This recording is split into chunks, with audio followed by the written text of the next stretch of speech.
Yeah. Oh, yeah. All right. Hi, folks. I am late as hell. Or as I think Day 9 with his Day 9 dailies might say, late and gay. I'm exhausted. I think you can probably see it in my eyes. I'm really tired. I did not sleep well last night, let's just say. For a variety of interesting reasons, but not like stress or anything really like that. It's not bad. I just fucked up and didn't sleep super well. And also, I stayed out too late because I went to the gym and did a lot of really in depth flexibility work, and my hips are really shot. So I drew up a bath, which is to say, by drew up a bath, I mean I didn't waste the water to draw up the bath. I mean, I sat with the shower head running at as hot as I could possibly get it and used the shower head to fill up the bath while I was in it, using it to scrub myself and shit. I just sat in hot water for a while and let it soak into my aching, destroyed musculature. But I started at like 1 a.m., so that ended up going until like 3 a.m. And so I ended up going to sleep at like 3:30 a.m. and passing the fuck out and waking up at 10. But I feel exhausted. I just feel exhausted, which is fine. Like, that's not a bad thing. That's okay. Exhausted is kind of normal. And I heard something the other day or yesterday, I think, that was really useful. It was an Olympic sprinter talking about the rule of thirds, which is an interesting one because I talk about the rule of thirds like there's a third line right here, right? And there's a third line right over here. You can tell that I've tried to align some of my room with it because they're kind of close. And there's a third line right about where my eye line is if I'm standing straight. And there's a third line right about here across the screen. And those are the rules of thirds. But what she was talking about was a different rule of thirds, and that was when you're doing anything important, you should feel really good and like you're making progress about 1/3 of the time. You should feel okay like 1/3 of the time, and you should feel pretty rough, like pretty rough the other third of the time. And so today is just one of those third days that's pretty rough, you know? Today's one of those hard ones, and that's totally okay. It's totally normal and fine, and you got to remember that, like, or I have to remember that for every valley comes a peak, and for every dip comes a mountain. Yo, Fi! Yo, Shirotaku! Hello, Solar Wind! Hi, Marvel Avengers! AI attack drones! I agree. Quantum computing, I put in there. AI cock! Thank you, Chad Cock. Thank you, Chad Cockman. Thank you, base Chad Cockman, telling us all about the cock gods. Jesus fuck. All right. I need to. Let me see. I need to do a thumbnail for Mushoku Tensei episode 18. So let me pull up. I'll do this as like a desktop capture. I guess I could do a window capture as well. But I'll do this as a display capture, like here, something like that. I got Mushoku Tensei episode 18 already up. It's already up. We're up, ready to go. I just gotta go find me a thumbnail in the dang thing. So let's scroll out. That's the part we want. I actually want to go to the timeline for the pip, because that's what I always do. And I'm just gonna do this and grab this because I finished Mushoku and I uploaded it last night, but I don't have a thumbnail yet. And then so once I have a thumbnail, I can actually publish it, and Mushoku will go live. So in the present time, I'm just going to turn these off and I'm going to skim through. And I'm actually looking for faces of mine more than anything else. Is there a spot where that clicks? Yeah, that's a pretty good spot. Okay, I can grab that face. Grab that still. That'll do. Did that grab it? Yeah, it did. Okay, good. All right, I like that. It's pretty cool. Hello, Hixar. How art thou todayeth? Oh.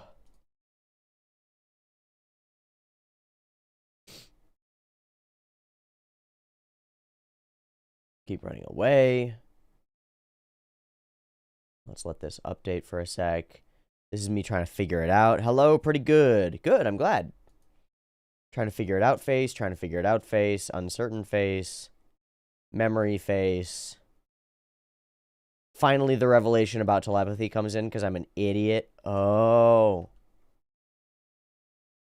Oh. I love how you can see that. You can see the frame by frame. You can see the you can see the light bulb go off inside my fucking head. It's amazing. It's part of why watching reactions is really cool. It's because you can really see that stuff about people. T-Pog, yeah, exactly.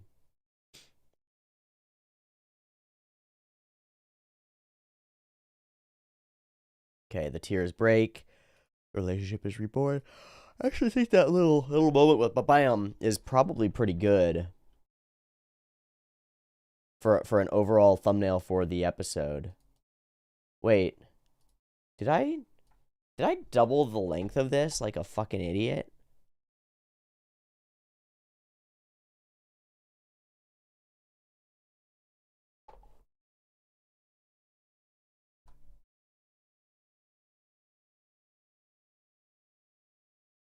I totally did.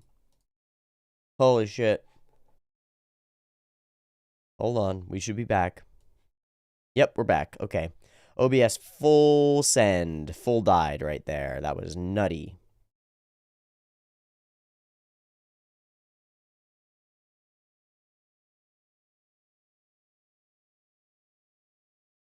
No idea why. Probably I just overloaded it with running Resolve at the same time or something like that. That's what I would assume. Does OBS have a crash report as to why? I'm sure it does. I'd have to go dig into the log to find it. It didn't pop up with one easily. It's probably just that I overloaded the pithy.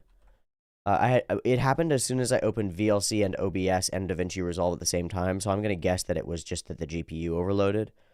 But it's just a guess. It's just a theory, just a game theory. So this is actually a mild problem. I have to re-render the pip, the picture-in-picture version, because I double rendered it. I literally look, it was double length because I actually copy pasted it twice accidentally, like a fucking idiot. Glorious, absolutely glorious. So I'll have to re-render that, which I will do immediately after ending this stream. But for now, I still need a thumbnail, and so, in fact, I have to do that before ending this stream to some extent, don't I? Huh.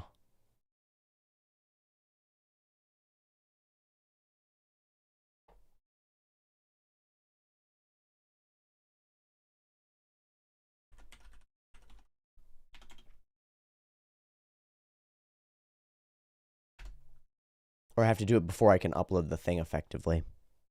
That's unfortunate. So, I'll do that in a minute. Let me finish getting the thumbnail done, and I can, give me a sec.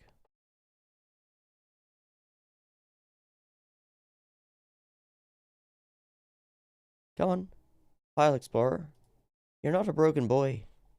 You're not a broken boy. I do believe. I dare and say. Sorry, see, you can tell that I'm tired because I'm not able to maintain two lines of thought at the same time. Usually I can be doing this stuff and sort of talking and chatting and being gregarious and stuff, and I don't have the brain power to do both at the same time right now. It's quite rough. It's quite rough. Alright. Desktop. Oh, I saved it as a JPEG. That's unfortunate. It should still be quite large.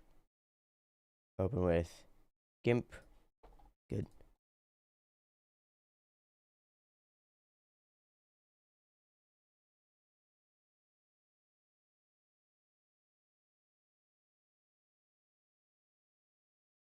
Good, good, good.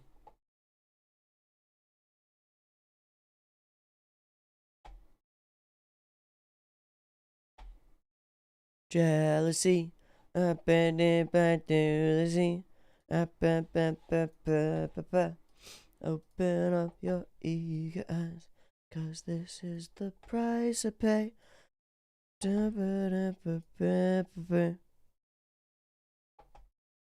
Hoo-yah! Hoo-yah! Oh, I was actually doing this. So let me go and grab a thing.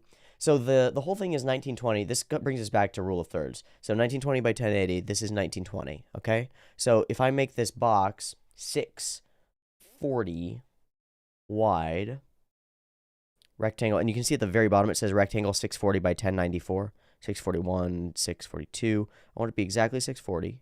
Come on. Come on. Come on. Okay. Doesn't want to do it. So now it wants to do it. There we go. And I'll drag that right to the edge.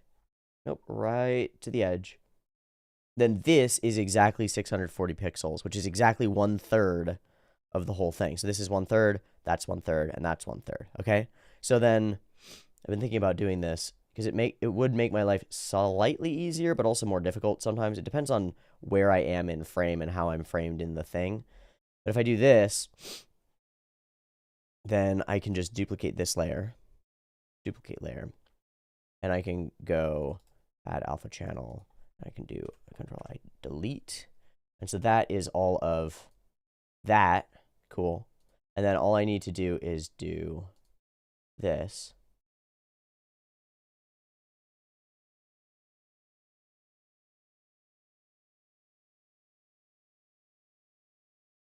Up, boop, bop, beep, bop, boop, bop, bop, bop, bop, bop, bop, bop, bop, bop, bop, bop. Those are a little close to the edge.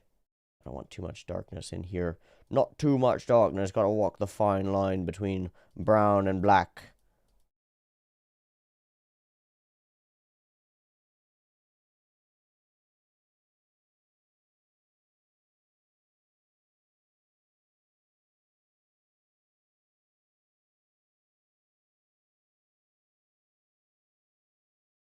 Okay.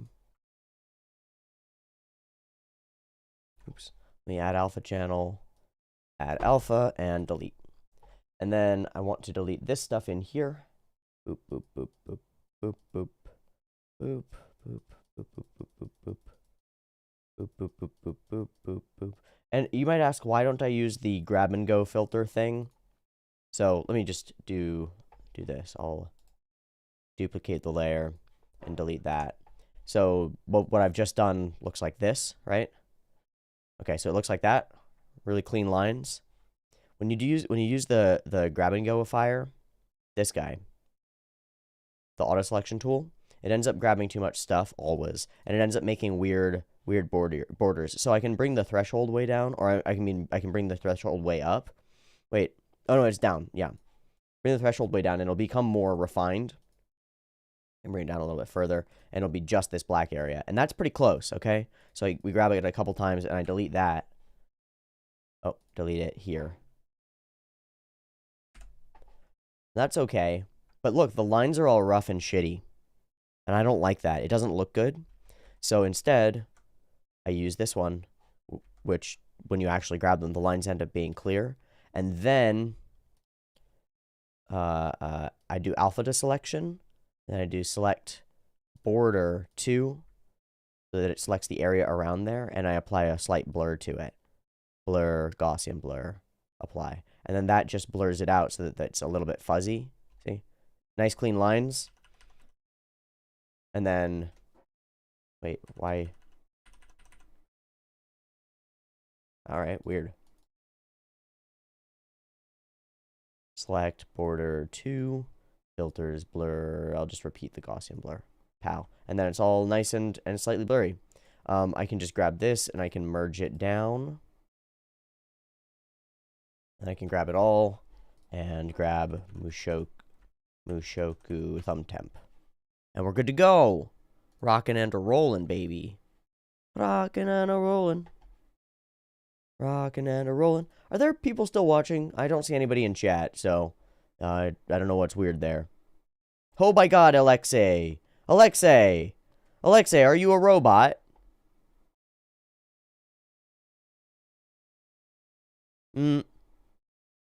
So, Alexei, most of what you're putting down is these are all small things. These are all under big umbrellas. Like, yeah, these are all under big umbrellas. Where you're talking about voice print recognition, re-identifying anonymous people, smart baby monitors, 3D body scanning, that's all the same thing. Smarter devices, computing power, extended reality, datafication, all the same thing. Stop adding new things. It's not useful.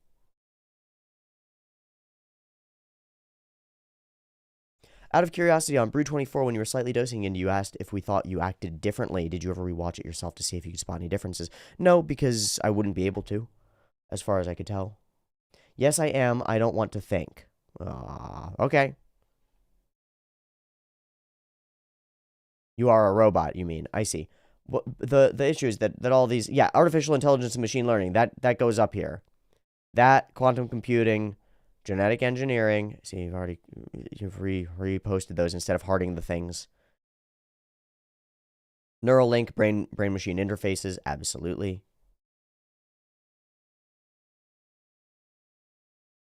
So I was thinking about I'll just share the idea with you. I was just thinking about a product idea.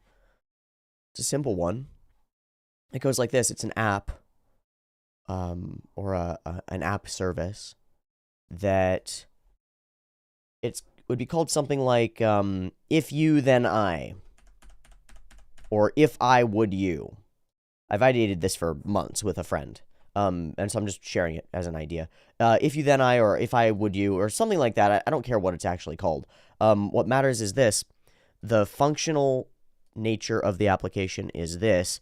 You send a request or thingy in the same way that you can use Zelle or Venmo or Cash App or something to send a monetary request, like I request $5 from you. You can send a request to somebody, but the request isn't necessarily monetary. What it says is something along the lines of, if you drive me to the gym, then I will make you a smoothie. That's the sort of example that occurs in my life on the regular, is that one of my roommates drives us to the gym and is like paying mildly for gasoline and the time and the energy and the effort of driving and stuff. And I pay for all the smoothie shit. The protein powder, the frozen fruit, the milk or milk products, peanut butter. And so there's this like semi-negotiated exchange there. We don't have an application that enables that kind of bartering. All right, so this is going to be the thumbnail, and I think that is good for the thumbnail. File export as Ushoku Tensei 18.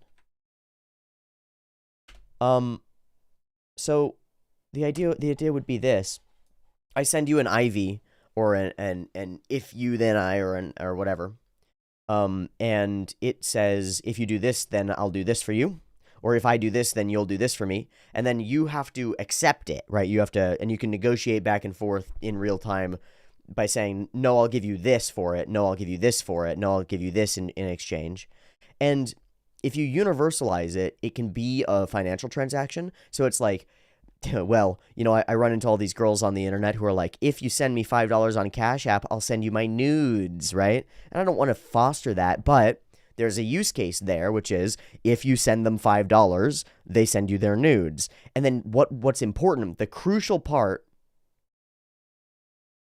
the crucial part that's really interesting to me is that what you can do after the resolution of the trade is you can have each people rate the other person's trade.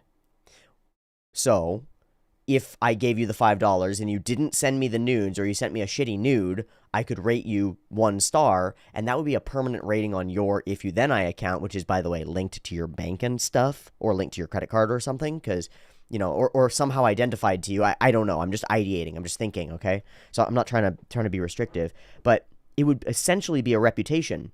It would be, do you follow up on your word?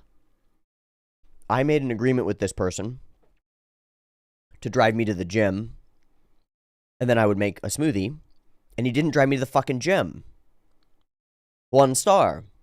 Fucking asshole. I asked my roommate, I said, if he takes out the trash every week, then I'll do the dishes.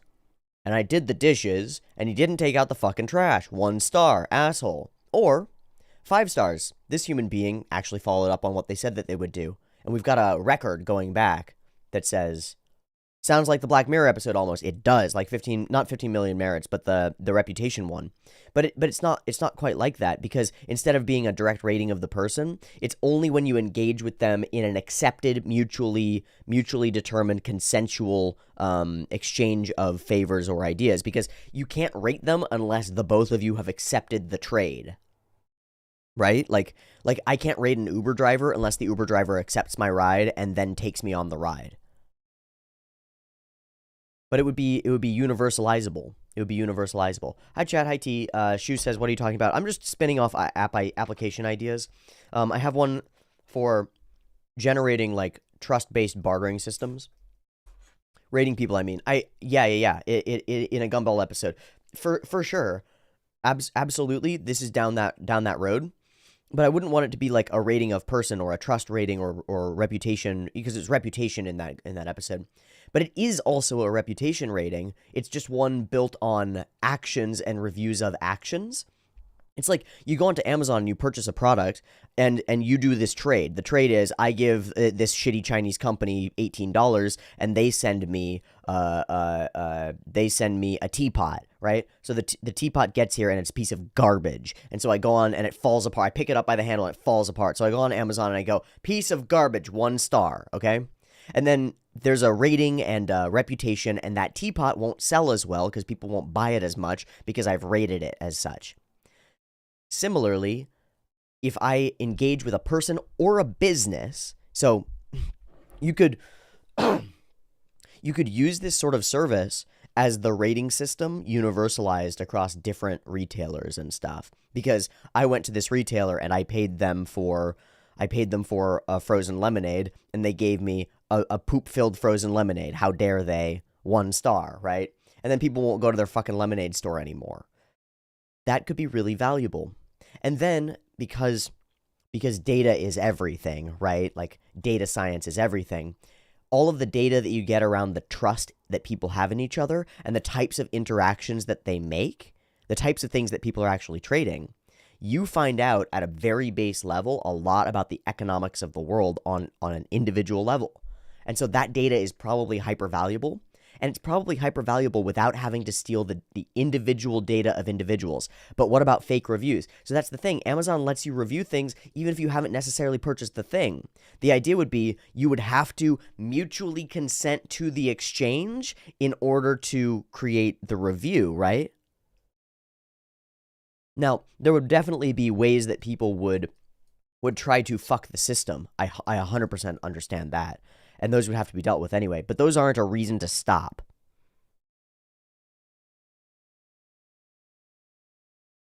Those aren't a reason to not try, I suppose.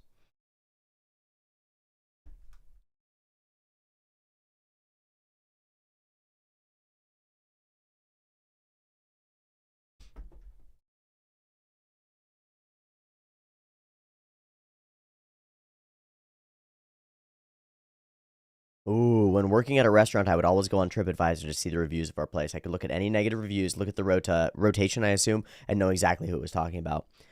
Yep. Yeah. Exactly. That's exactly it.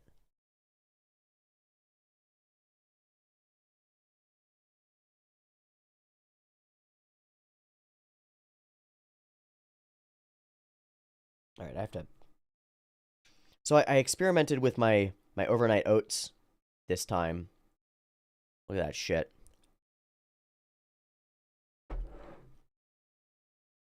Fuck.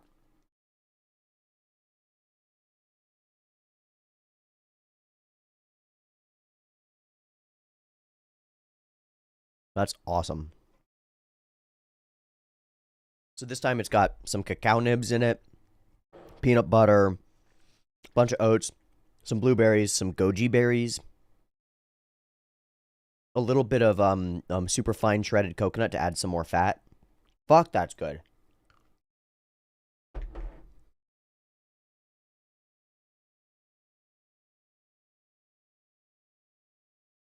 No, online reviews are not the only factor, but they are useful.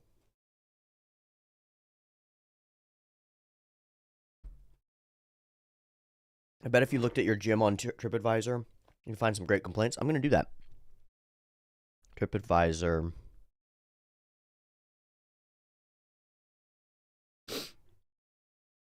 Ooh, there were some pretty good reviews. Oh wow, is TripAdvisor owned by Yelp? Because Yelp comes up. TripAdvisor does not. Hmm. T, do you have a cheat day? No. No, I cheat all the time. I'm just not restrictive enough to need a cheat day, I think.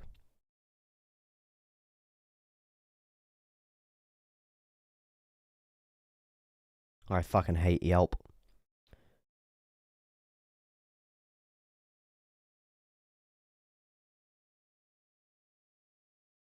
Oh my god, I'm just gonna do it on the website.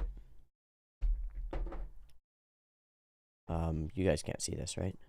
No, you can. Okay. Whoops. TripAdvisor.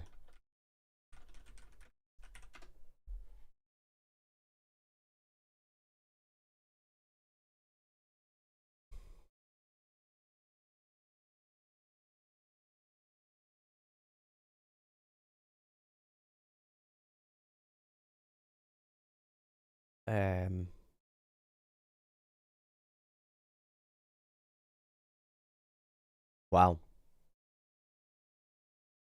Wow.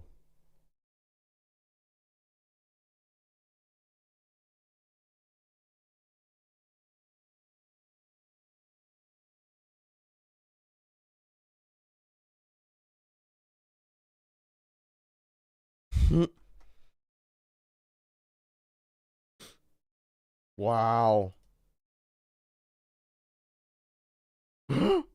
It's funny. I get.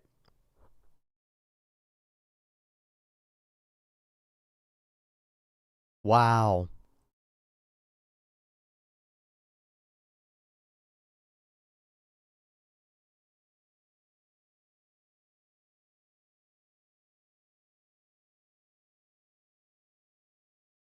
Spineless manager, poorly run fitness center, specific and distinct discussions and a lot of hatred for a particular personal trainer who happens to be the exact personal trainer that I had conflict with. Wow. Fucking fascinating. I usually use Google reviews. Would the ratings be attributed to brand stores or to specific products? The ratings would be attributed to individual people or profiles, kind of like a Twitter account, you know, where it's like a person's profile or a business's profile, and it's the verified business profile. Probably something like that. However, wow. I'm not going to say the name because I don't want to get in trouble for being an ass, and I don't want to out a specific person because that seems just so mean and unnecessary. But this review really is very funny to me because it's about the specific person that I had a conflict with, who very much I do not like now. And I went and apologized to him yesterday, and he took it without any grace at all. Really funny. Like, I found it really funny because going and apologizing to him has let me let it go. But that guy is a monster, an actual monster. The poor insecure fucker. Like, I'm so sad for his soul. I'm so sad for his soul, but I can't help him. He's too monster. So,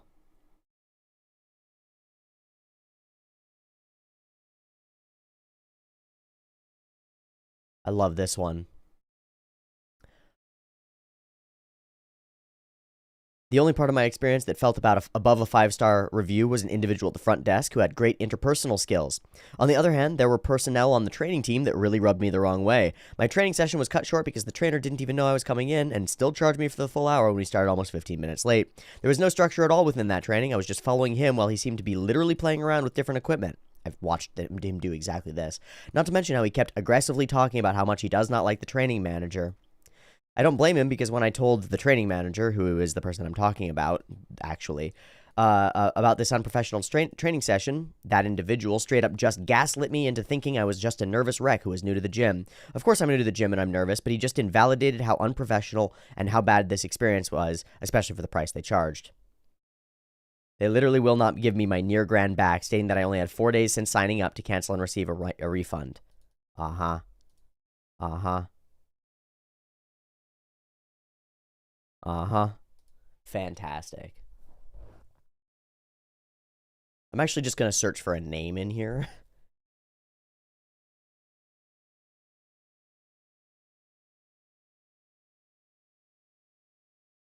Got the runaround, always with a client. Wow. Wow. There's some really fucked up shit going on at the gym here, huh? Very interesting. But they're also amazing trainers. That's the thing, is that it's a mix. Richard is fantastic. Jessica's amazing. Most badass training experience. It's all a mix, you know? Different perspectives, different looks.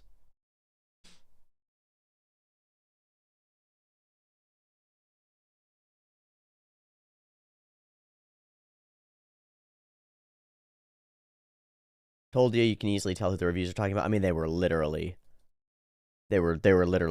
by name, you know? Looks like I need to rewind to get the context. Well, what I'll say is that I had a very hostile interaction with a personal trainer at the gym 2 days ago. I tried to share a piece of information with him, and he was very stonewalled, and so I backed down. And then he started directly and specifically insulting me, like looking at me and looking for a thing that he could insult and trying to get under my skin and trying to insult me. Really interesting. So it fascinated me. So I spent the last 2 days stewing over this and deciding what to do. And the decision that I made was that I was going to apologize to him specifically. And so I went up to him today at the desk. Well, there were other people around. And I said, hey, I wanted to apologize for the other day and express that I have the utmost respect for your training and knowledge, for your education and knowledge. And I didn't do a very good job of expressing that. And his response was, yeah, and it was pretty rude of you too.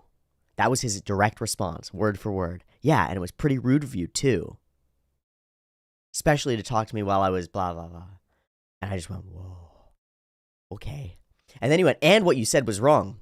And first off, no, it isn't. He's too stubborn to try it. Too arrogant. It's amazing. It's amazing. The guy's had a couple of years of kinesiology training, which, fair enough. Good for him.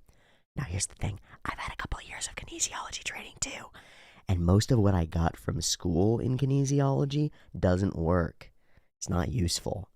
Gives you an important grounding and understanding of the actual physical structures of your body, but in terms of applying it to training people, not useful.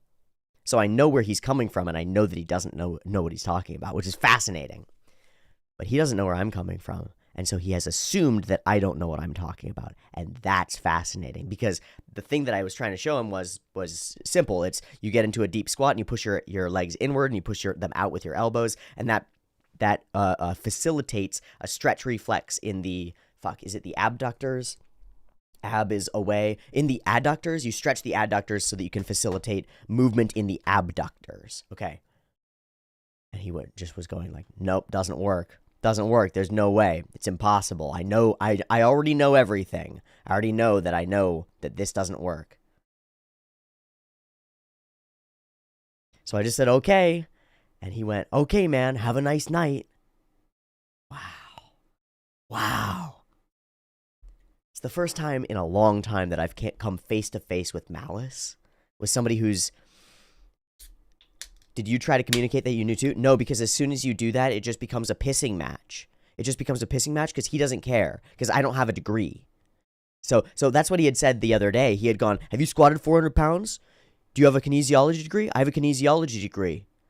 Have you squatted 400 pounds? It's like, okay, so it's a pissing match, right? It's prove it, man, prove it. It's like, I don't have to prove it. All you have to do is sit into a squat and push against your knees and you'll go, oh, because there's an inevitable isometric contraction of the other musculature that he was trying to achieve anyway. It's like, all you have to do is take 5 seconds to not be proud and to try to learn, and he won't do it. Refuses. If I tried to communicate like, well, no, I've been studying this stuff, then it's me saying that he doesn't know what he's talking about. And he doesn't, but if I say that to him, it will never, ever work. There's a degree for this stuff, kinesiology.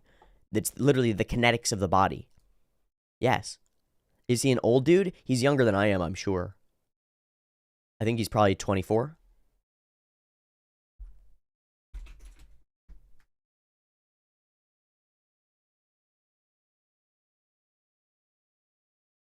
"24, 25. He's a baby boy. He's a child.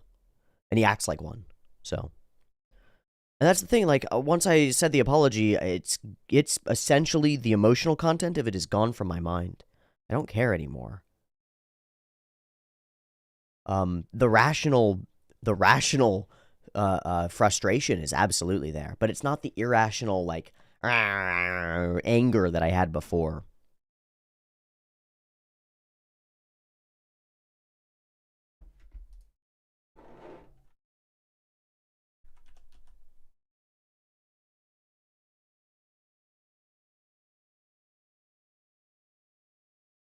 Yeah, NASM, certified personal trainer, corrective exercise specialist, and PES, performance enhancement specialist, right? All of which, as far as I'm concerned, the NASM certifications, which is the, what does it even mean? National Academy of Sports Medicine. Their certifications are about as worth about as much as a slip of paper. To me, they're really worthless. I know a bunch of NASM certifications. I've known a bunch of personal trainers who have NASM certifications, and they're useless. They're useless. They keep teaching people bullshit that doesn't work, and this guy's one of them. And what's funny is that he actually knows some of his stuff because he powerlifts himself, and then he doesn't teach any of that to his clients. He teaches them garbage. Fuck, man. He's someone that's not been punched in the face yet. Once that happens, you'll see him learn very fast. I don't know. I don't know, man. It'll take him something. It's not a punch in the face. It's getting flattened. It's getting flattened by life, right? Because I've been arrogant in a similar way too. Like, oh, I understand everything. It's Dunning-Kruger. It's before you actually know anything. You get that feeling of like, no, I already know everything. And then you get run over by a semi-trailer truck that is the world, and you're broke and you're shit and everything's fucked. That would do it. And here's the thing. There's a tingle in me that wants to contribute to that.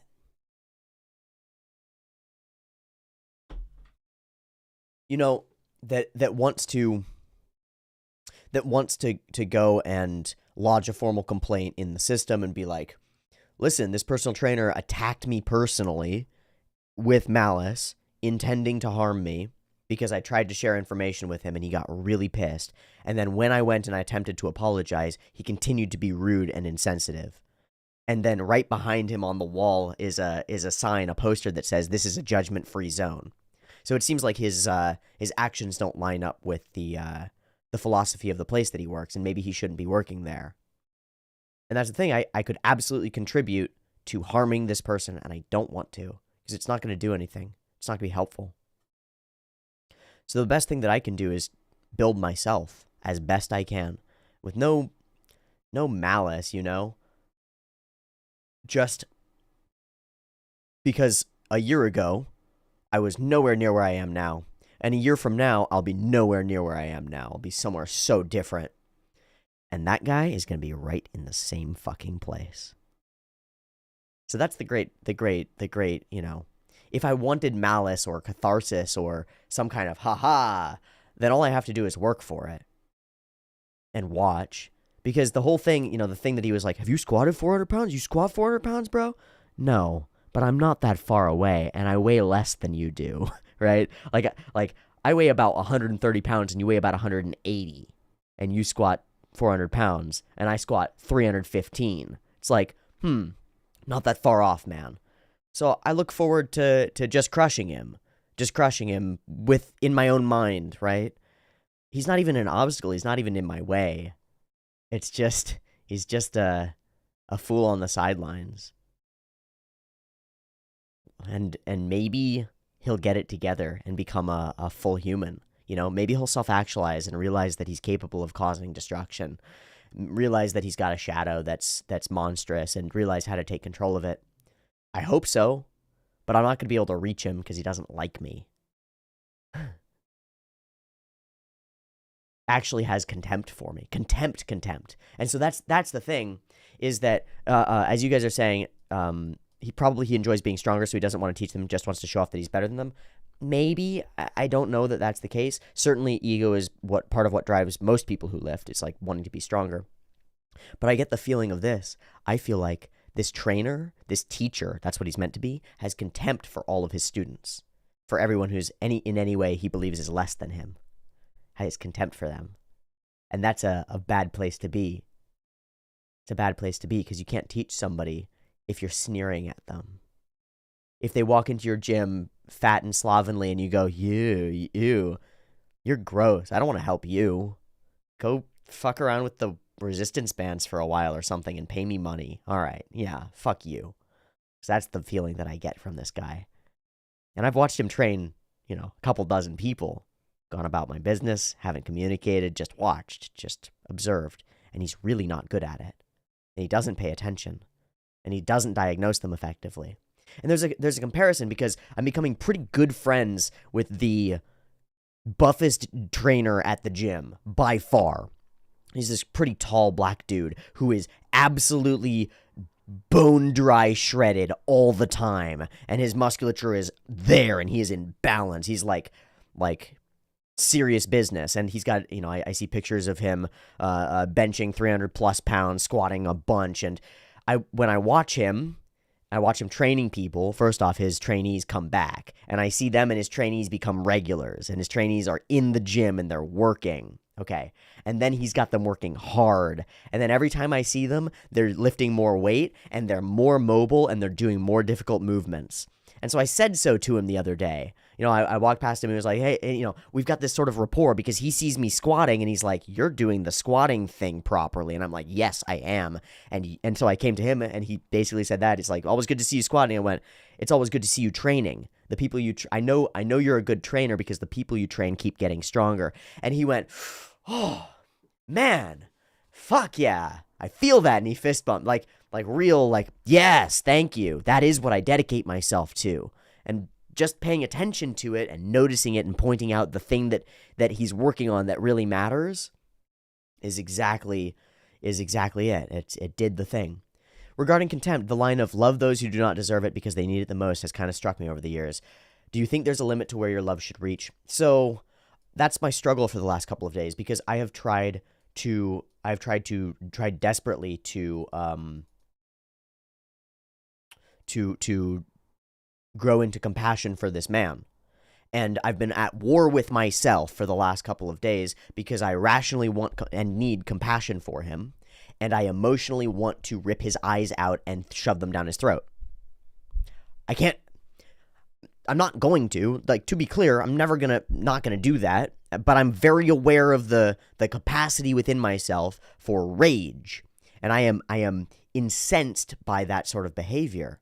Really frustrated by it. And it's not because it hurt me, because it didn't, which is really fascinating. It's because that poor human being is destroying himself and everybody around him, and that really hurts. It might not do anything for you, but we are social animals. People that are too egotistical for the tribe, we have the urge to band together and pull them down. 100%. So that reminds me of chimps. Like if the big, strong, ugly asshole of a chimp becomes the leader, and he's not treating the people around well, he's not treating the weak well, in the tribe or the troop, he's not treating the women well. What happens is the biggest, strongest chimp does become the leader, and he stays the leader for a little while. And then after a little while, not long at all, two young chimps get together and they tear him limb from limb. If only we took more after bonobos. I don't know if you want that, man. Chimps and bonobos eat other monkeys alive. They don't give a fuck. I think our compassion is meaningful. But the tearing down of tyrants, those who abuse authority ineffectively, yeah, that's some real stuff. But that's not the way, right? The way is this. The way is to avoid harboring hate in your own heart because it destroys you. And so that's what I've been struggling with, is to really convert that hate for him into real compassion. Because here's the truth about this human being. Here's the truth about it. And I know that this is true because I read it in him so easily. The man is paper thin. You know, he's about as dumb as a bag of rocks. As far as emotional intelligence goes, he's about a bag of rocks. And it's like, okay, great. But what's really going on is this. The man has dedicated 4 to 6 years of his life in school in order to get a kinesiology degree and all these certifications and stuff, and he's not doing anything useful with them, and he doesn't want to be doing what he's doing. He just likes training for himself. He doesn't know how to teach others, and he doesn't want to learn. And that's what specifically is the case. The man doesn't know how to teach and does not know how to learn. And that's exactly it, right? Because I came up to him and I showed him this thing, and he went, "That's not the way it is. No, that's wrong." Well, even if it were, which it isn't, but even if it were, that's not the way to teach that, right? The way to teach that it's ineffective for a purpose is to go, that's a really interesting idea, and to point out the things that you see that are flaws in it. Specifically, like, so are you stretching this area? Are you putting pressure there? Doesn't putting pressure there cause blah, blah, blah? And talking using your understanding of the anatomy and the structures in the space, talking about why the things might or might not work the way that you think that they do. Now, here's the thing. If he had actually done that, we would very quickly come to the point where I was able to talk about all of the anatomy of the hip and go, well, when you do this, what you do is you actually materially lever the hip capsule out of place, which engages and creates the ability to move and create mobility. Because what you're trying to do when you're just trying to facilitate motion and strengthen the abductors doesn't work, because the abductors are a paired binary coupled muscle with the adductors, and most people have fucking tight adductors. And so you have to stretch the one and activate the other at the same time in order to get the whole pair working properly. And what we would have done is, if he had known how to teach, which is to say how to take the idea in his brain, which is that thing doesn't work because blank, blank, blank, blank, blank, but he never has ideated blank, blank, blank. The idea that he has is that thing that you said doesn't work because you don't have a kinesiology degree, and I do. But it doesn't work because goes into his kinesiology background, thinks about the hip anatomy, because of the way that this muscle works and this muscle works, that's the reason that it doesn't work. Was unable to do that. Just immediately, that doesn't work because you're stupid. That doesn't work because I'm better than you. You don't know what you're talking about, and I won't listen to you. And that was literally the last line that he said to me as he the other day when he walked out. And what he said was, I don't make it a habit of listening to people who wear to the gym. He was talking about my shorts, right? I don't make it a habit of listening to people who wear underwear to the gym, which on its own is hilarious because, of course, the question is, so you don't wear underwear to the gym, bud? Interesting. But that's the thing, is your idea is wrong because I don't like the way you dress. That was the fundamental of his argument. The thing you've said about muscular anatomy is incorrect because you're dressed differently than I prefer. So obviously you don't know what you're talking about. Fascinating. Do you know about Shogo? He's an Aido student, made a video about how all Aido masters are like this, saying as if their technique is the only objectively functionable technique. I don't even know what Aido is. Aido. Oh, the sword draw quickly. Got it. Being aware and responding to sudden attacks. Got it. Shogo. Aido. Okay, Shogo, a Kyoto-born, starting at very cool. I will look into some of that.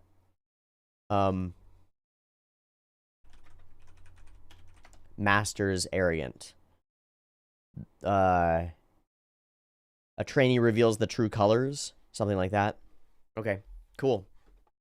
Hey, so while we're on this point of physical training, I have a video that I wanted to share with you. Let me pull up YouTube for a second, because I've got a thing that I really want to share with you, because I think it's actually spectacularly inspiring. And both myself and my roommate, we watched this on a whim the other day, and found it spectacularly inspiring. So let me go and find it. And also, I'm gonna have to run and use the bathroom for a sec before we get into it. But let me talk it through for a second.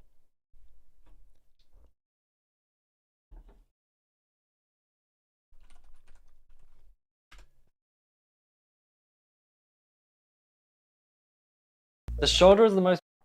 Okay.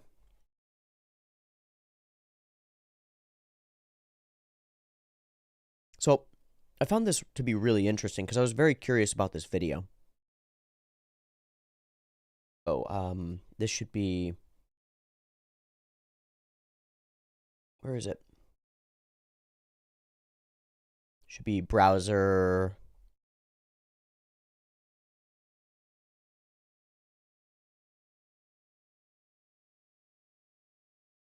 Okay, there we go. So this is the channel that I'm talking about. This is Matthew I. Smith, and as you can see, there are very few videos on this channel. These are all the videos that are on the channel, and when you look at them, there's an interesting thing that you see. Matthew I. Smith came out with one video 3 years ago. They got 2.7 million views. From zero to one arm, my handstand journey. How he went and made himself capable of handstanding. And then, what can you do in 100 days? Tim's transformation gets almost no views. And then, mechanics of a one-armed handstand gets almost no views. And then, mechanics of a pressed handstand gets more views. And then, mechanics of a side split gets a bunch of views. And that was 2 years ago, and he hasn't dropped a video in 2 years. And then, 2 weeks ago, and this is how I found him, he drops a video that is the most in-depth by any stretch of the imagination. Total help guide on how to shoulder mobility. Complete gold. Absolutely goddamn gold is what's in that video. So I've watched all of these videos. Actually, I haven't watched one arm handstand, and I haven't watched press handstand yet. Sorry, I haven't watched all these videos. I have watched the whole shoulder mobility and the whole side split one. Ow, my hips. That's part of why my hips are all fucked, is because I started doing some of the side split training in order to get the strength in my pelvic floor and stuff. And ow. But the video that stands out to me is the one that I watched on a whim, which is this one. What can you do in 100 days, Tim's transformation? And I'm going to be back in just a second after I go take a pee.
Okay.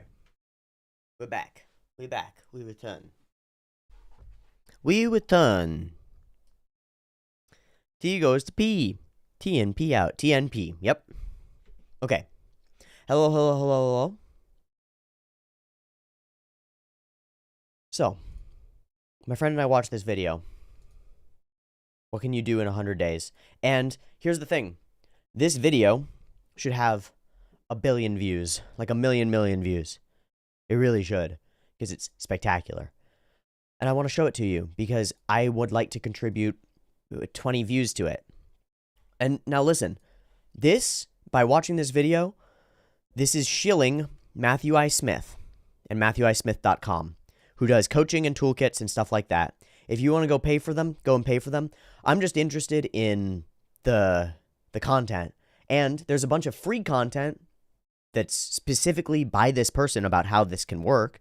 And there's infinite free content about all the other things that you can do to make yourself better. So seeking it out, just having the mindset of wanting to change and knowing that you could is the most important part. And I think that this video does the incredibly crucial, incredibly rare task of showing you what you could accomplish. And that is extraordinarily powerful. The channel is Matthew I. Smith. There you go, shoo. Now, let's just get straight into it. I'm not going to preface it too much. Let's watch the video. Now, I want to stop here immediately because I want to talk about his posture and anatomy. The first thing you'll notice is that his shoulders are rounded forward. Shoulders back, shoulders forward. Yours are probably like this too. Take stock of yourself. Are your shoulders rounded forward? If so, they shouldn't be. They should be back like this. That's how you should be human.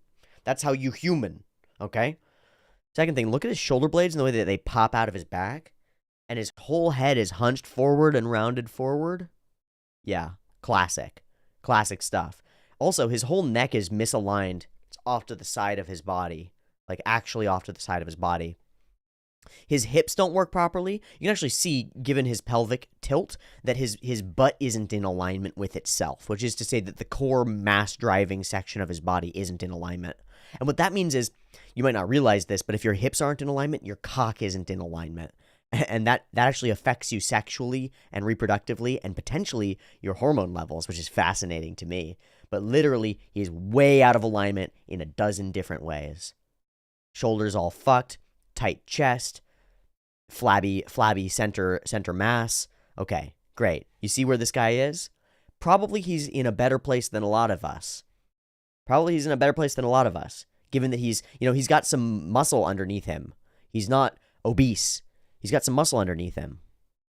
But he's at like 25% body fat, and his posture is terrible, and his strength is mediocre, and his flexibility doesn't exist, and this is his start.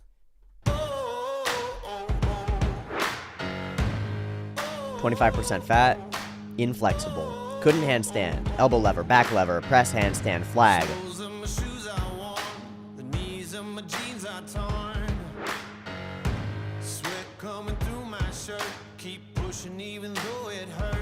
Commitment. 6 seconds handstand, day 7. Back lever, day 12.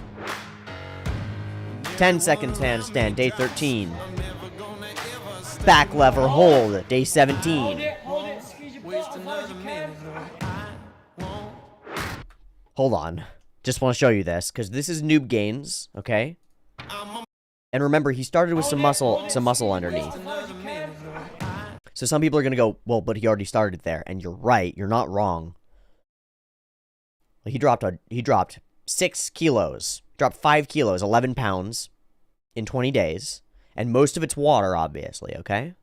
I just want to be clear. This isn't like, that's not all fat that he lost. But look at him. Now, the lighting helps. The angle helps. But look at him. That's a different human fucking being. Look at his face. He's more masculine. He's more human. Fucking insane. 20 days.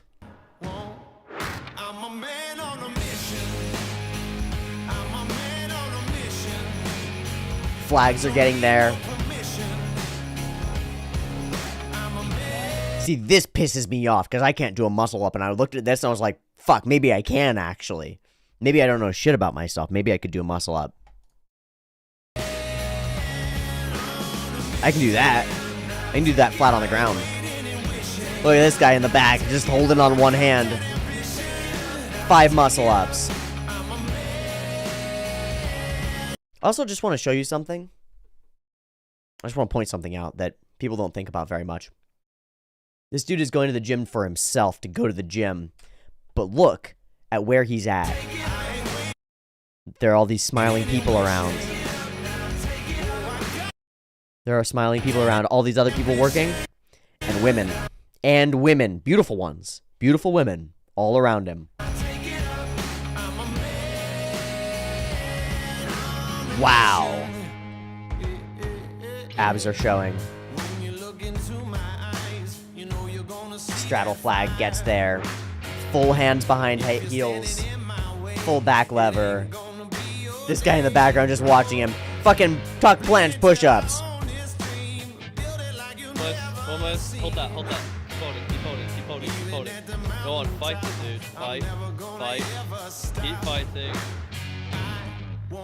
Wait another minute, no, I won't. So that's just a 5% drop in body fat. This is incredible. Look, he should fail this right here. He should fail this right here. He doesn't care. He doesn't care about the pain. He doesn't give a fuck. He just goes.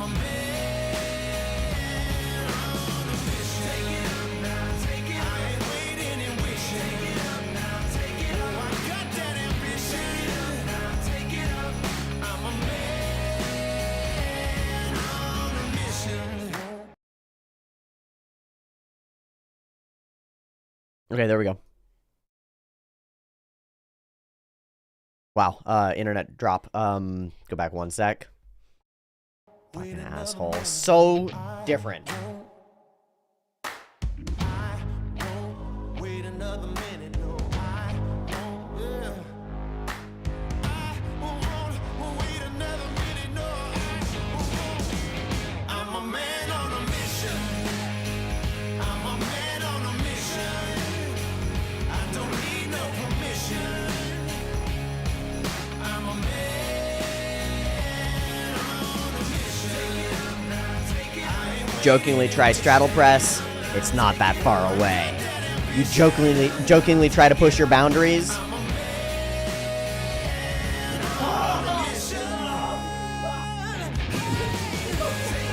Look, it goes minute by minute. Minute by minute. And look, he's wearing fucking dress pants, too.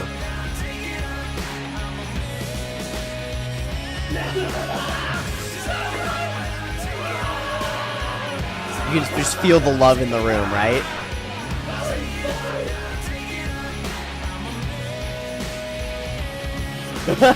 Oh.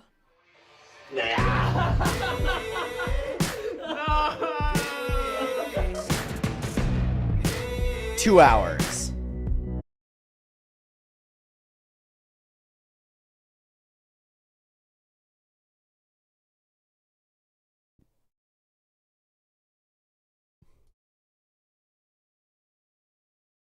Okay, there he goes. 5 inches off the waist. Flags. Gorgeous. Gorgeous flag. I can't do that. Yet. Give me a month. Because I've got a better foundation of strength than this guy did. That's crazy.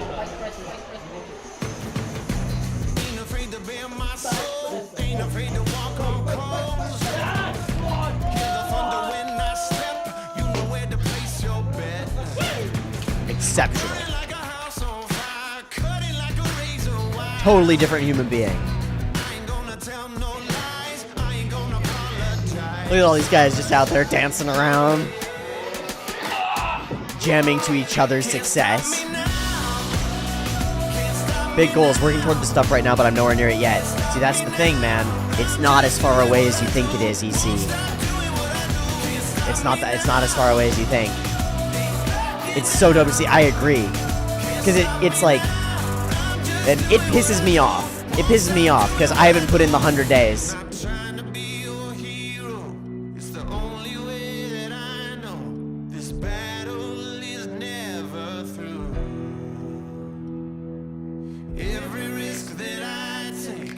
It starts today. 10% body fat. Lost. I think that's spectacular.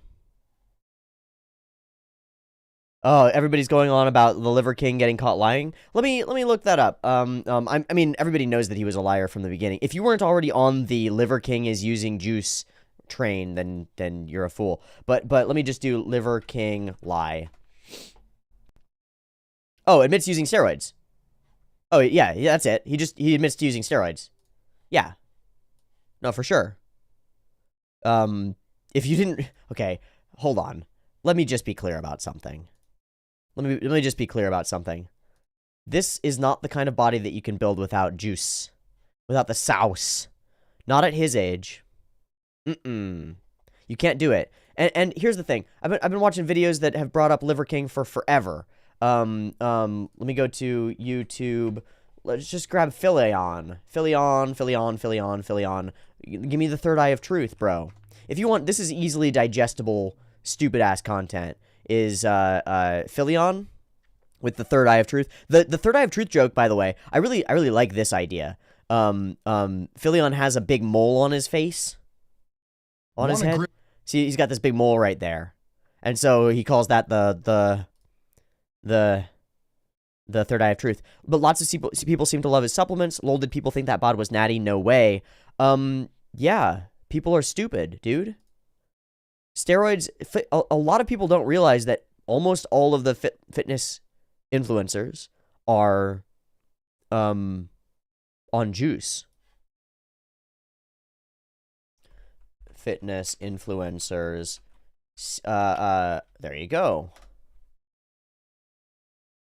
That's PewDiePie making a video about it. Celebrity influencers. Huberman exposes them. Blah, blah, blah. Interviewing bodybuilders by Will Tennyson. Instagram versus reality. But here's the thing. Here's the thing. If there's a person on the internet who makes money off of their body, that is, off of images of their body, or they use their body next to products in order to try to sell the products, in the same way that supplements in magazines have been sold for forever, there is a high likelihood that they are using something exogenous in order to get them the body that they want, in order to sell them the thing, because just sell more of the thing. Because if you could just skip the steps and nobody could tell, and you just skip the steps and get much bigger, well, why wouldn't you? And here's the thing: a lot of the female influencers, like Trenbolone the movie. Trend the movie by MPMD. So I don't love More Plates, More Dates, but I do like Derek in some ways, so I'll pull this up. Due to the product sales on TV, I'm sure someone will be sued for false advertising. I doubt it. It's not false advertising, technically. It's just lying. It's just obfuscating the truth. And you know what's even more destructive is all the Hollywood celebs who do it, right? You know, Hemsworth for Thor, The Rock claims natty. Ha. Funny. Very funny, Dwayne. Fucking, what's the other big boy? The guy with the tidy whities. How did bodybuilders do it in the 20s and 30s when steroids didn't exist and without proper equipment too? Well, they actually did have some proper equipment, but what you can find is, you can just find what Eugene Sandow did. Because if you want to know what the limit of a person is, if you want to know where the natural limit of most human beings is, all you have to do is look up Eugene Sandow. Because Sandow is a bodybuilder pre the time when we had steroids. And this is about as big and beefy as you can get. Now, you can get a little bit different in terms of your muscle insertions, and you can be a little bit of a better responder than Sandow is, but you see the size of his shoulders and arms and stuff.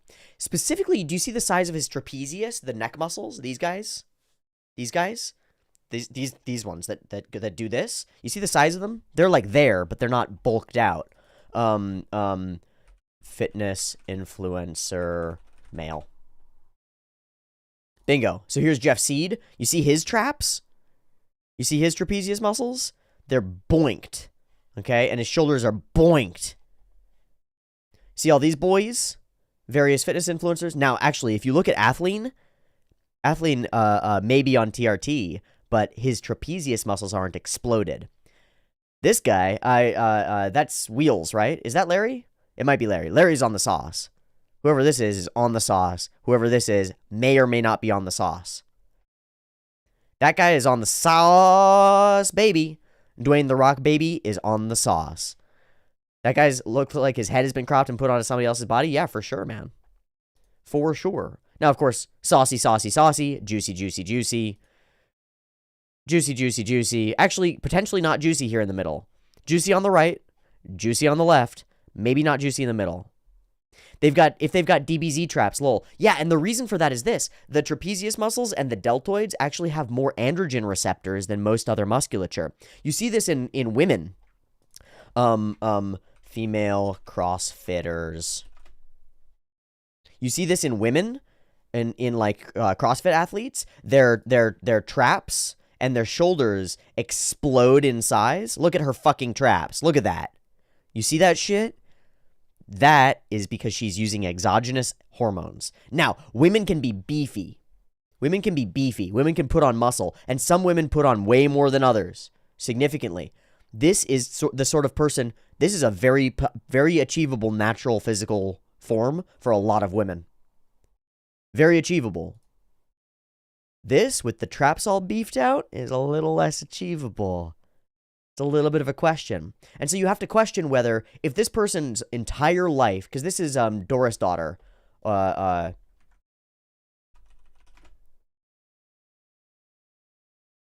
Torres' daughter, sorry. Torres' daughter. Yeah. These people, her entire life is built around being the strongest, fittest, most badass woman on the goddamn planet, right? And you think that she doesn't use every edge possible to get there? Bullshit. Bullshit. And no disrespect, right? Like, no disrespect. And I'll also say this. There's a chance that I'm wrong. There's a chance that Torres' daughter doesn't take exogenous hormones and is just built fucking masculine. Built with a lot of the ability to respond effectively to testosterone and estrogen, which is also a muscle-building hormone in women and men, right? Maybe she just responds to it very well and is very built to make more muscle. But I don't think so, man. I don't fucking think so. So this is Trend the movie. As she was packing her bags with me begging to please reconsider, I asked her randomly, "What do you want?" She replied with, "I want a bigger man physically and emotionally, not some over-horny child who cannot control his temper." Ooh. So this is just Derek going around the internet and talking about people who are fucking around on Trend and stuff. I was hoping that there would be more of like an image representation and stuff. But yeah, Kikuri, there's a young woman at the gym where I go who is solidly in bodybuilding spaces. I don't know if she's used hormones yet, but I wouldn't be surprised. She may just be a heavy responder. But she's beefed out. And the thing about her that really strikes me as fascinating is the way that she moves is really compelling and really interesting. She is extremely slow, calm, and deliberate in all of her motions. She sort of just floats around the gym, picks things up slowly, walks over to her space, does her motions slowly, speaks to people slowly, responds to them slowly, turns her head slowly, walks slowly. Pretty interesting. God damn it, internet. One of the scary parts is there are a lot of girls who are using exogenous hormones and SARMs because they're shown beauty standards of fit chicks on Instagram and elsewhere and TikTok and places. And so they're using steroids to try to get there fast. Really, really young girls, 15, 16. 92. So this guy, he's just Jesus, exploding. This guy looks like a fucking sauced up like Derek Huff from what's that fucking dance show?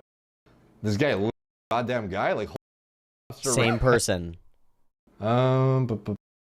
Presumably, since my story is catching some buzz, I will add images here of what I was able to achieve. After what I was able to achieve after the trend cycle and the depression.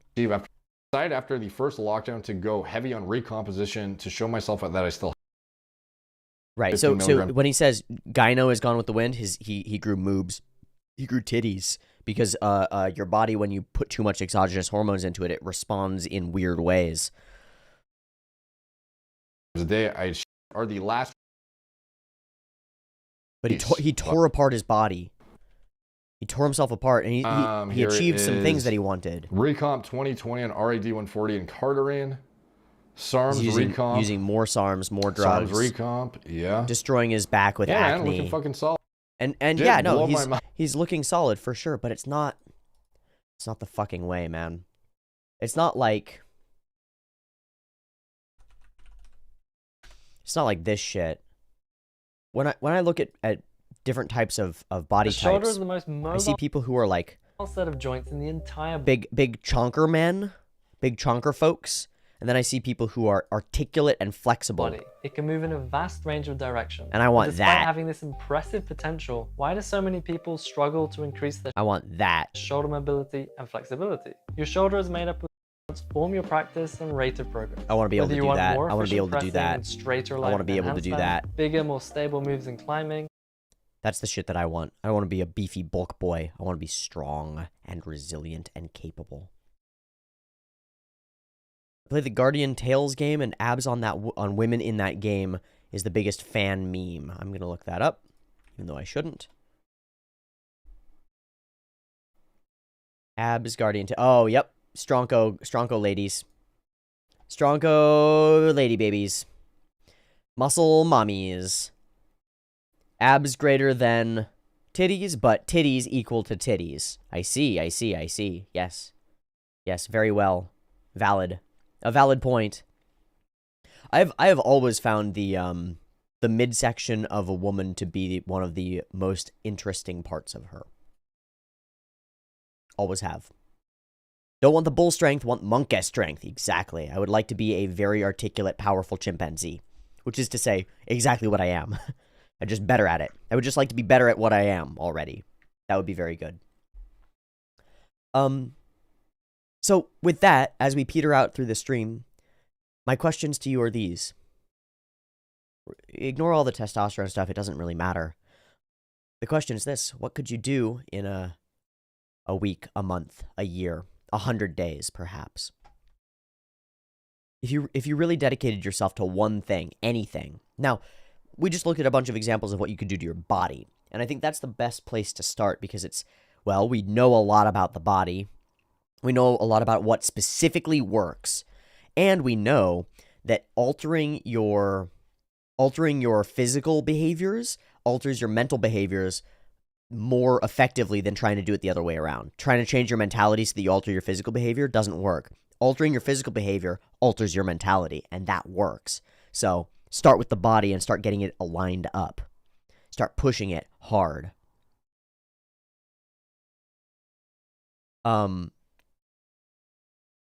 But there's the question.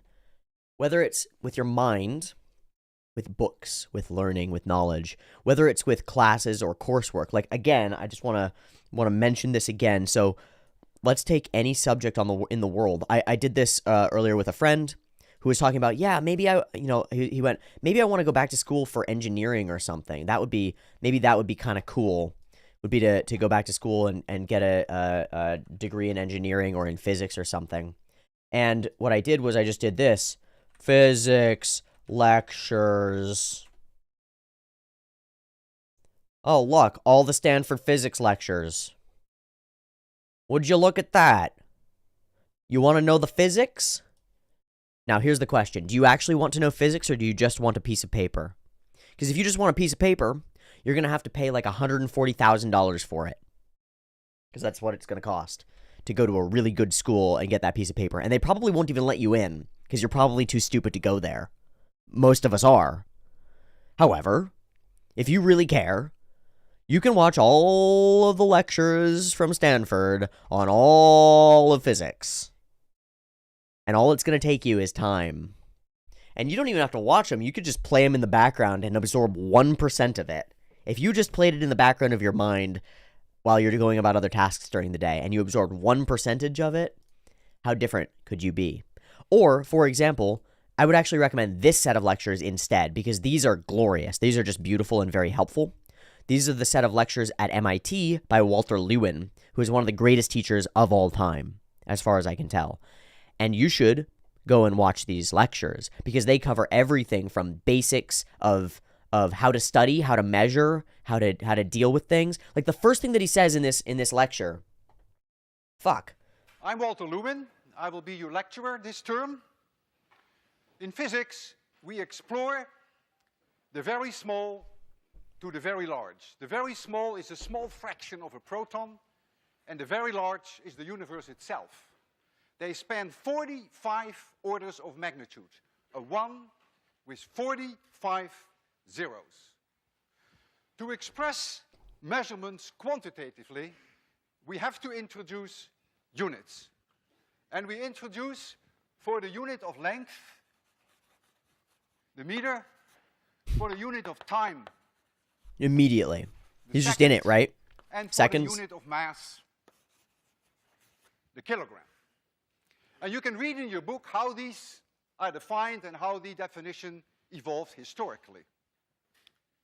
Now, there are many derived units which we use in our daily life for convenience, and some are tailored to specific fields. Yes. We have centimeters, we have millimeters, kilometers, we have inches, feet, miles. Stupid. Astronomers even use the astronomical unit, which is the mean distance between the Earth and the Sun, and they use light years, which is the distance That light can travel travels in a 1 year. We have milliseconds, we have microseconds, we have days, weeks, hours, centuries, months, all derived units. For the mass, we have milligrams, we have pounds, we have metric tons. So lots of derived units. And when you watch exist. any of these, look what you can do. Not all of them are very easy to work with. I find it extremely difficult to work with inches and feet. It's an extremely uncivilized system. I don't mean to insult you, but think about it. 12 inches in a foot, 3 feet in a yard, that drives you nuts. I work almost exclusively decimal, and I hope you will do the same during this course, but we may make some exceptions. I will now first show you a movie which is called The Powers of 10. It covers 40 orders of magnitude. It was originally conceived by a Dutchman named Kees Boeke in the early 50s. So you could condense these lectures into 2x speed and listen to them at half that speed, right? In half the time, and absorb 1/2 of 1/10 of 1%, and you would be a different person in a couple of weeks because you would have physics inside your brain. Exceptional. The universe is way bigger than you think. I'm aware. It's a great video.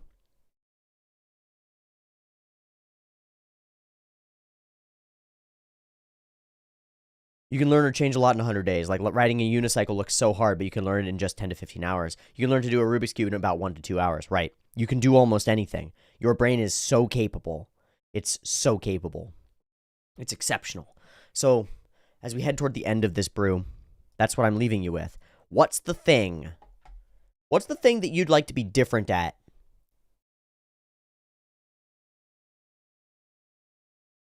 As we head toward the period of time when people set resolutions, which I don't like very much. People set resolutions during New Year's. I don't love that, but fine. People do it anyway. As we head toward that time and people are thinking about what they want to change in their lives, where would you like to be in a year? Where would you like to be in 100 days? Where would you like to be in a month? You ever watch Brian Cox videos on physics? I think so. I don't remember 100%, but regardless, there are infinite videos on physics, right? If you want to know physics, there is nothing stopping you but you. If you want to understand biomechanics and kinesiology, so there's an example. Somebody was like, "Wait, there's a field of study for that?" Wait, there's a field of study for how the body works? Well, kinesiology lectures.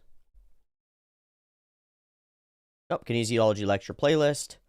Kinesiology crash course, structural kinesiology by Dr. Jacob Gooden, statistics in kinesiology, basics. So let me just do filters playlist. Playlist. Simple kinesiology lectures, Texas ACSM, Department of Kinesiology. There you go. Kinesiology 1 lectures. There's one. This looks good too. What's this? What's this? What's this?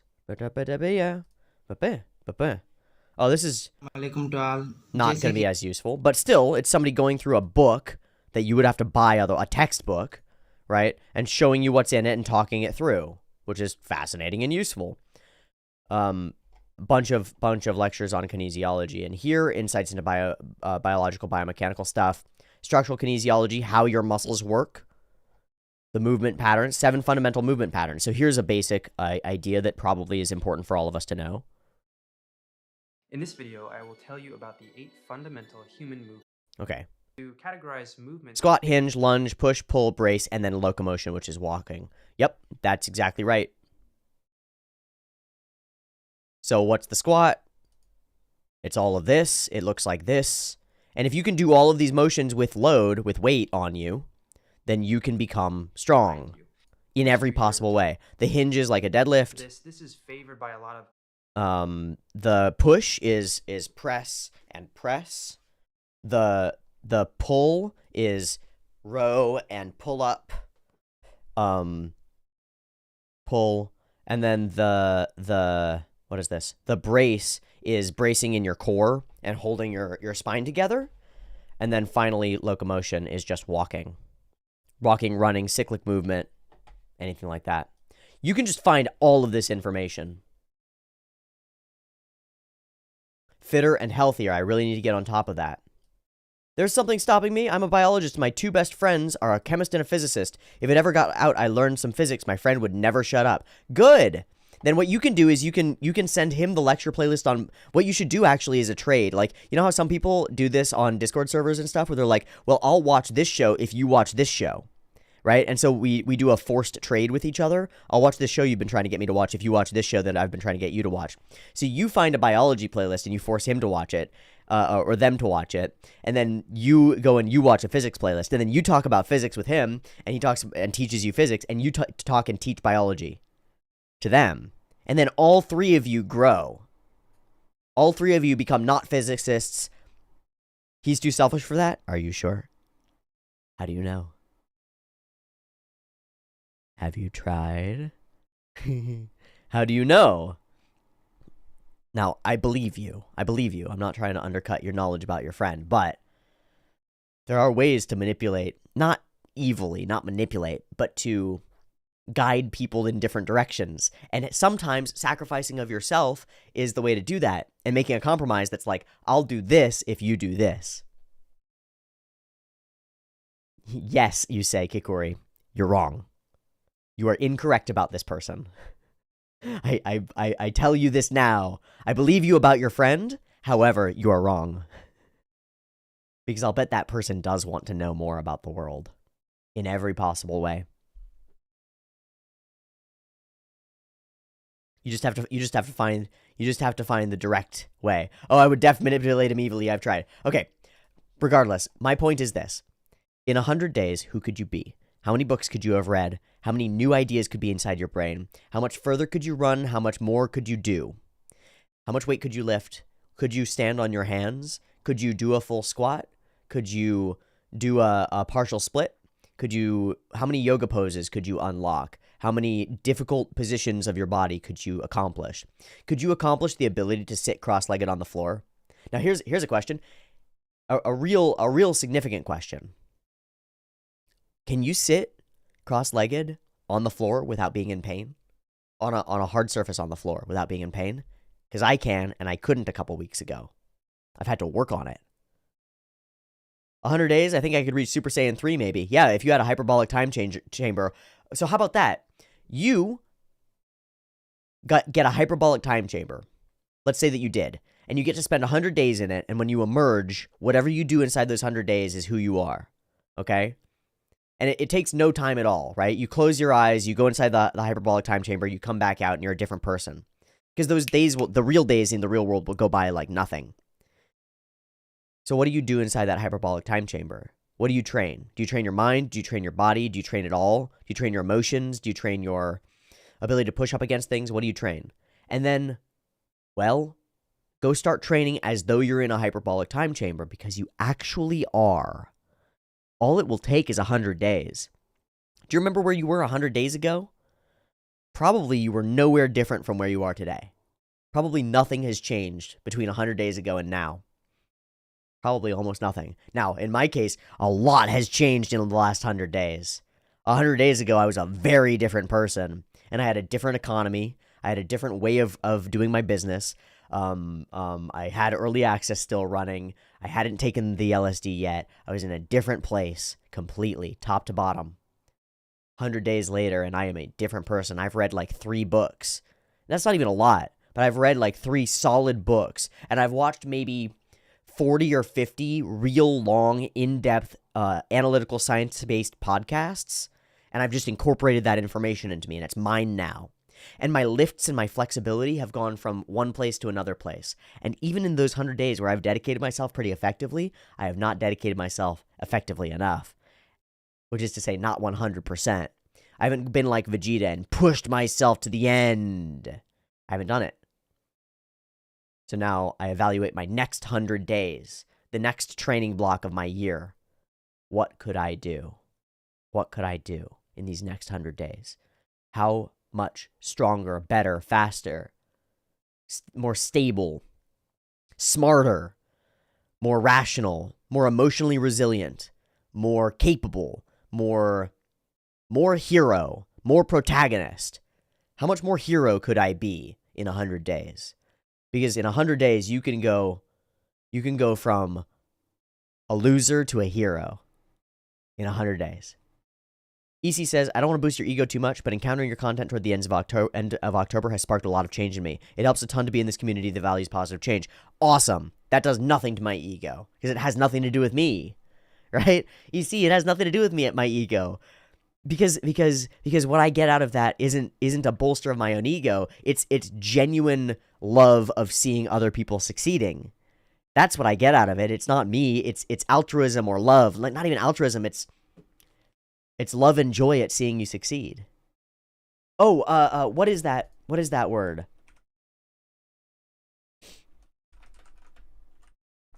Joy at seeing others succeed. Because there is a word for it. Freudenfreude. Or Mitgefühl. Freudenfreude. Freudenfreude. But in Pali and Sanskrit, mudita, which is, it means joy, especially sympathetic or vicarious joy, the pleasure that comes from delighting in other people's well-being. It's a Buddhist concept. Mudita. Pronounce. That's what I get out of it. Actually, that's what I actually get out of it. Here's Emma saying. Let me just get Emma saying here.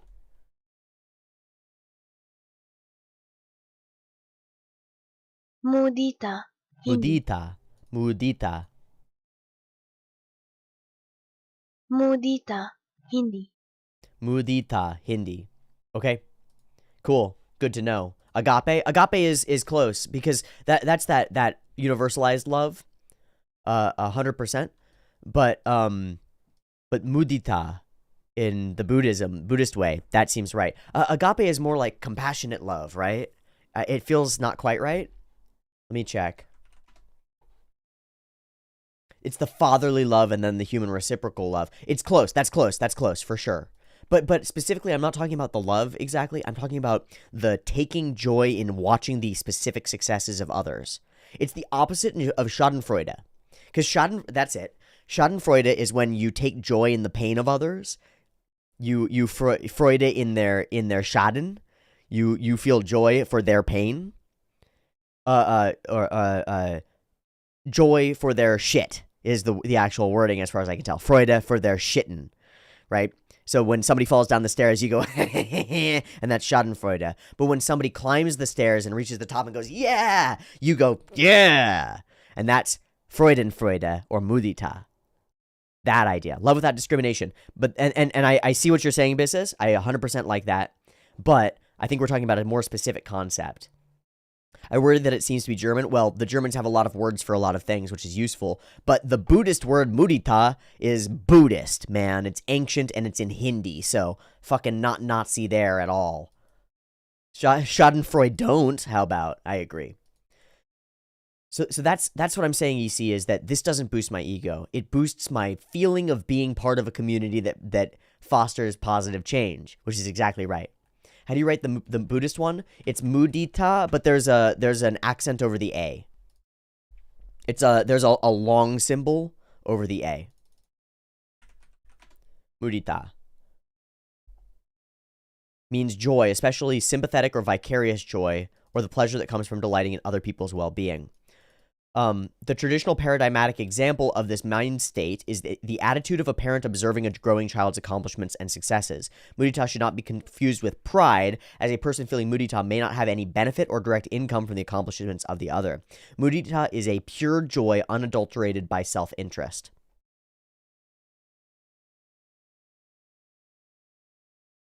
The awakened one, Lord Buddha, said, "Here, O monks, a disciple lets his mind pervade 1/4 of the world with thoughts of unselfish joy, and so the second, and so the third, and so the fourth. And thus the whole wide world, above, below, around, everywhere, and equally, he continues to pervade with a heart of unselfish joy, abundant, grown great, measureless, without hostility or ill will." Buddhist teachers interpret mudita more broadly as an inner spring of infinite joy that is available to everyone at all times, regardless of circumstances, which is closer to agape. The more deeply one drinks of this spring, the more securely one becomes in one's own abundant happiness, the more bountiful it becomes to relish the joy of other people. So it's your lack of insecurity, your security in self, allows you to have genuine joy in the actions of the others. In the action of the other, right?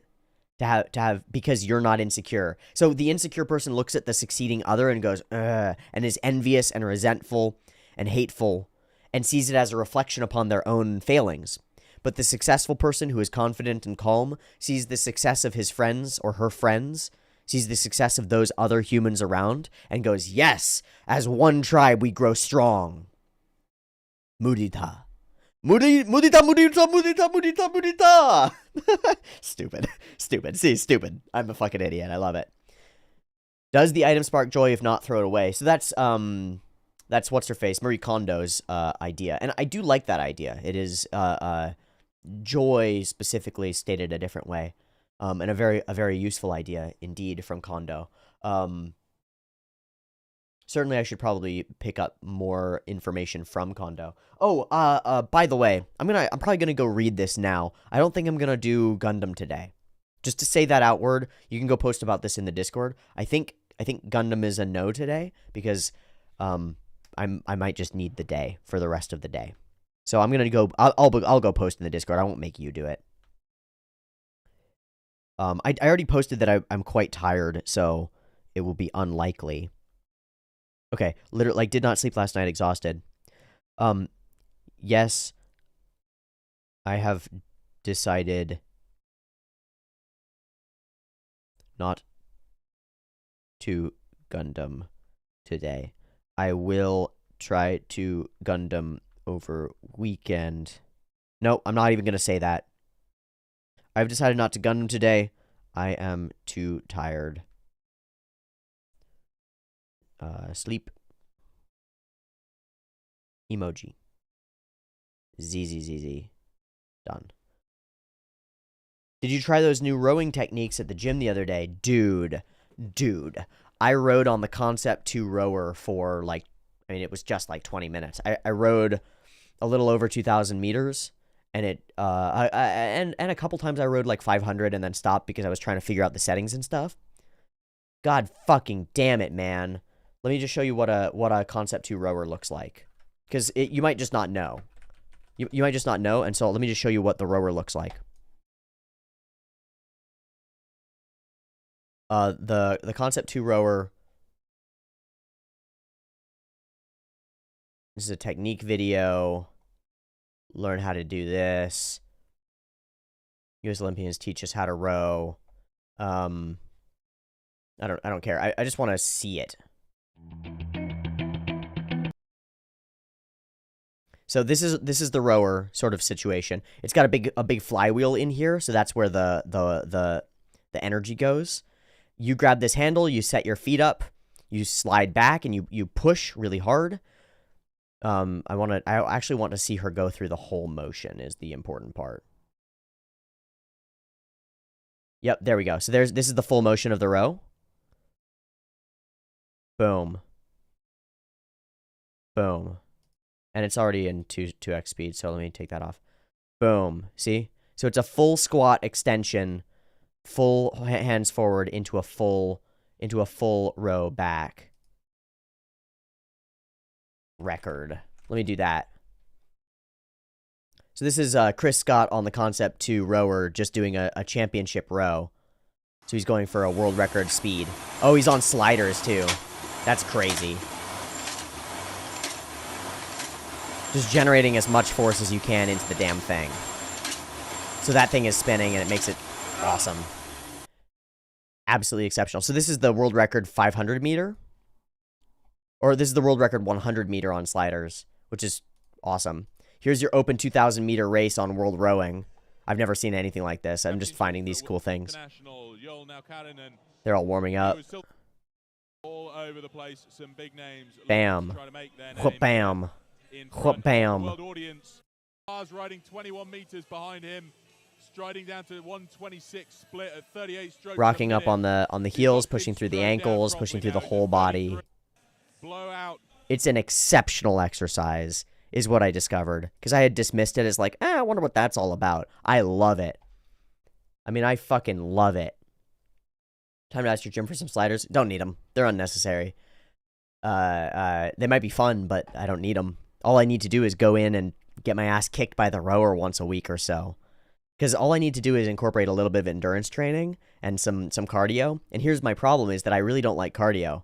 Like, I don't like running because it hurts my knees. In fact, it hurts everybody's knees, and you probably shouldn't run as much as people run, especially on hard surfaces. If you're running on grass or dirt or something, it's totally good, totally kosher. But, man, fucks my knees up.